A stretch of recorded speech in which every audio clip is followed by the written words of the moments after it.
السلام علیکم که پرس که ستاسو په مخ باندې داسې دانې او ستاسو په تندي باندې او تاسو حیران کړی نو داسې ارګینیک طریقه درته ښیم او ګارنټي در کوم که پرس که تاسو دا استعمال کړه او ستاسو سره ټول سره په کور کې موجود دی نو تاسو به وینئ چې ستاسو دانې چې دی هغه بالکل په دې باندې صفا کیدی شي بل د دې هیڅ قسمه نقصان هم نشته او په کور کې تاسو په خپله باندې هم تیارولی شئ. نو داسې کار وکړئ چې څونه صفا ګبینې ستاسو چې څونه صفا ګبین موندی شئ د ټول نه اول خو هغه ګبین نه والی تقریبا 1 چمچه په هغې ګبین کې تاسو ور واچوئ یوې چمچې نه لږ کم تور چای چې موږ په کور کې استعمالوو هغه تور چای او وچ پی چې ورته موږ وایو هغه وچ پی چې دی هغه پکې 1 چمچه ور واچوئ. دا درې واړه هر سره اول ښکلې میکس کړئ. که پرس که لږ پاوډر یې مطلب نه میکس کړي نو لږ ګبین ورته نور ور واچوئ.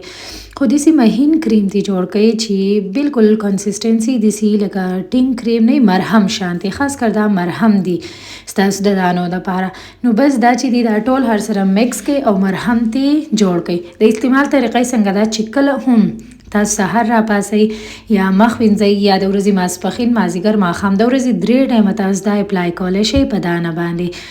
تاسو د کنسسټنسي ته وینئ چې دا بالکل د مرهمو په شانتي دي لکه نه ډېر زیات هغه مټاک دی او نه ډېر زیات نرم دی. یو بوټل راوالی او په هغې کې ځانه محفوظ کړئ او سر پې بند کړئ. څه ټایم هم چې تاسو په مخ باندې لګولی شئ په هغې ټایم باندې ولګوئ او بس لګېدلې به پې پراته وي. کوشش وکړئ په ورځې 2 ټایمه خامخا یې استعمال کړئ نو تاسو ته به واضح ریزلټ پته ولګي. بیا ما ته کمنټ وکړئ. د اوس دا ویډیو لایک شیر او سبسکرایب کړئ. شکریه.